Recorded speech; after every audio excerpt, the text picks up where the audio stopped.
आकाशवाणी पटना से प्रस्तुत है समाचार ध्वनि चित्र।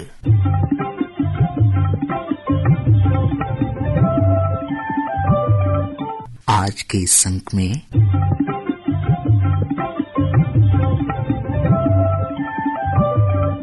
पटना में निवेशक सम्मेलन का आयोजन,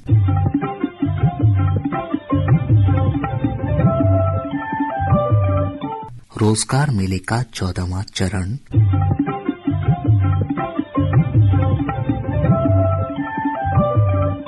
पटना विश्वविद्यालय और ललित नारायण मिथिला विश्वविद्यालय दरभंगा को मिला शोध विश्वविद्यालय का दर्जा,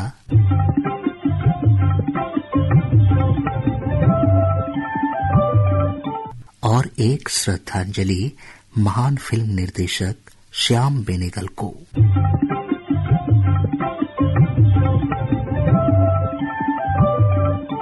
राजधानी पटना में पिछले दिनों Bihar business connect global investors summit का आयोजन किया गया।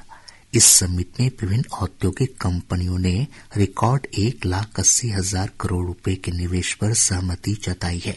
कुल 427 कंपनियों और राज्य सरकार के बीच इस आशय के समझौता पत्र पर हस्ताक्षर हुए।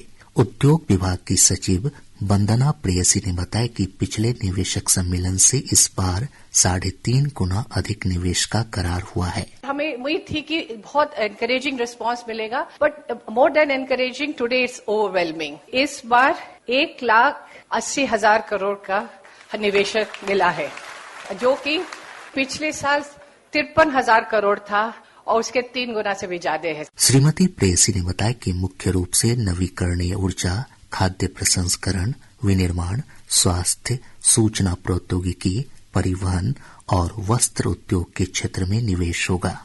इसमें सेक्टर्स मैं बता दूं कौन कौन सेक्टर्स है। इसमें फूड प्रोसेसिंग है, जनरल मैन्युफैक्चरिंग है, हेल्थ है, IT, logistics, plastic and rubber, real estate, renewable energy, textile and leather, tourism and hospitality and skill development, ये हमारे मुख्य सेक्टर्स हैं। सम्मेलन में मुख्यमंत्री का संदेश लेकर पहुंचे ऊर्जा मंत्री विजेंद्र प्रसाद यादव ने कहा कि राज्य सरकार बिहार में निवेश के अनुकूल माहौल बनाने के लिए लगातार काम कर रही है। आप जानते हैं कि हमारी सरकार ने उद्योगों के विकास के लिए कई तरह की नीतियां बनाई है। पिछले 18 वर्षों में हमने बिहार में विकास के अनेक कार्य किए। खुशी की बात है कि अब आप लोगों को भी बिहार के विकास के लिए काम कर रहे हैं। इससे बिहार के लोगों को रोजगार मिल रहा है। मुझे पूरा विश्वास है कि बिहार में औद्योगिक क्षेत्र में विकास के लिए जो माहौल तैयार हुआ है उसका पूरा फायदा यहाँ के लोगों को मिलेगा। उद्योग मंत्री नीतीश मिश्र ने कहा कि विभिन्न क्षेत्रों में 1,80,000 करोड़ रुपए का निवेश बिहार के लिए बड़ी उपलब्धि है। उन्होंने कहा कि बिहार में देश का प्रमुख वृद्धि इंजन बनने की क्षमता है। जब 2005 में सरकार बनी, मैं उस सरकार का भी हिस्सा था और आज 19 वर्षों में बिहार का जो ट्रांसफॉर्मेशन है, we started from a negative growth rate और उस नेगेटिव ग्रोथ रेट से हमारे जो बिहार की विकास यात्रा है लगातार बढ़ती जा रही है और आज आप भी उस कड़ी में जुड़ गए हैं और मुझको पूरा विश्वास है कि बिहार में क्षमता है अपने देश के लिए एक प्रमुख ग्रोथ इंजन बनने की। प्रधानमंत्री नरेंद्र मोदी ने राष्ट्रीय रोजगार मेले के 14वें चरण के तहत वीडियो कॉन्फ्रेंस के माध्यम से 71,000 से अधिक नवनियुक्त कर्मियों के बीच नियुक्ति पत्र का वितरण किया।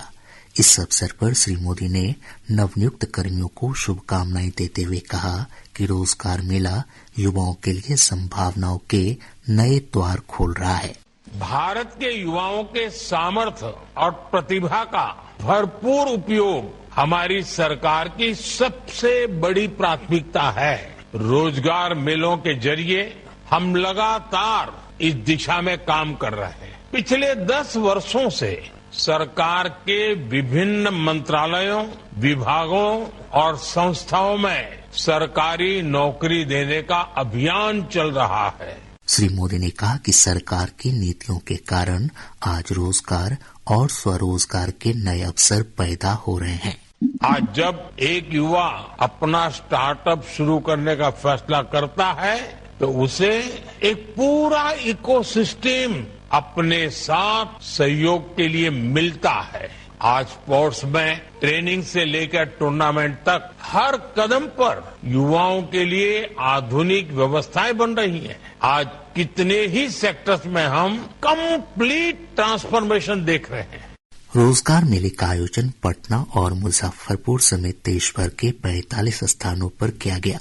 केंद्रीय मंत्री राजीव रंजन सिंह उर्फ ललन सिंह ने पटना के ऊर्जा ऑडिटोरियम में और मुजफ्फरपुर के छपरा स्थित सीआरपीएफ के ग्रुप केंद्र में केंद्रीय मंत्री राजभूषण चौधरी निषाद ने युवाओं को नियुक्ति पत्र प्रदान किए। नवनियुक्त युवा केंद्रीय कर्मियों ने नियुक्ति पत्र मिलने पर प्रसन्नता जताई और प्रधानमंत्री नरेंद्र मोदी के प्रति आभार व्यक्त किया। सावित्री कुमारी, जब से मेरा 10th कंप्लीट हुआ था मैंने प्रेपरेशन शुरू कर दिया था और उसी के हिसाब से मैंने हार्ड वर्क किया और फाइनली अब जाकर के इस ईयर मेरा सिलेक्शन हुआ है।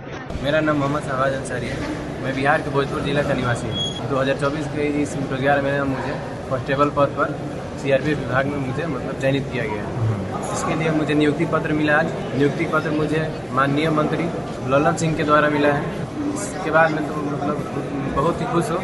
केंद्र सरकार ने प्रधानमंत्री उच्चतर शिक्षा अभियान पीएम उषा के तहत पटना विश्वविद्यालय और ललित नारायण मिथिला विश्वविद्यालय दरभंगा को शोध विश्वविद्यालय का दर्जा प्रदान किया है। शोध विश्वविद्यालय का दर्जा मिलने से इन विश्वविद्यालयों में अनुसंधान कार्य को और बढ़ावा मिलेगा। इसके तहत इन दोनों विश्वविद्यालयों को 100 करोड़ रुपए दिए जाएंगे। पटना विश्वविद्यालय के कुलपति अजय कुमार सिंह ने कहा कि इससे विश्वविद्यालय में अनुसंधान और शोध को प्रोत्साहन मिलेगा। पटना यूनिवर्सिटी को पीएम उषा स्कीम के तहत 100 करोड़ का ग्रांट मिला है, जो मेरू स्कीम के नाम से जाना जाता है और इससे पटना यूनिवर्सिटी का इंफ्रास्ट्रक्चर रिसर्च में गति आएगी और इसमें NIRF रैंकिंग जो अभी 51 से 100 में है उसमें भी हम लोग बेहतरी करेंगे और NAAC एक्रेडिटेशन में भी इसमें हम लोग इम्प्रूव करेंगे। पटना यूनिवर्सिटी में रिसर्च का एटमॉस्फेयर इम्प्रूव होगा और इसके चलते हम लोग जो ऐतिहासिक इसका जो हिस्ट्री है उसके तरफ हम लोग आगे बढ़ेंगे और मुझे विश्वास है कि इसमें हम लोग सफलता पाएंगे और इस ग्रांट के लिए केंद्र सरकार को बहुत बहुत धन्यवाद। हिंदी फिल्मों के सुप्रसिद्ध निर्देशक श्याम बेनेगल का पिछले दिनों लंबी बीमारी के बाद 90 वर्ष की आयु में निधन हो गया। एक श्रद्धांजलि। श्याम बेनेगल समानांतर सिनेमा के अग्रणी निर्देशकों में शुमार किए जाते हैं। श्री बेनेगल ने अंकुर, मंडी, निशांत, जुनून, मंथन, भूमिका, वेलकम टू सज्जनपुर, नेताजी सुभाष चंद्र बोस, जुबेदा, सरदारी बेगम, मम्मू और सूरज का 7वां घोड़ा जैसी फिल्में दी। उनके द्वारा निर्देशित दूरदर्शन धारावाहिक भारत एक खोज टेलीविजन इतिहास की अविस्मरणीय प्रस्तुति है। आइए सुनते हैं उनकी फिल्म का एक संवाद। तुम मेहमान हो इस घर की? मेहमान हूँ?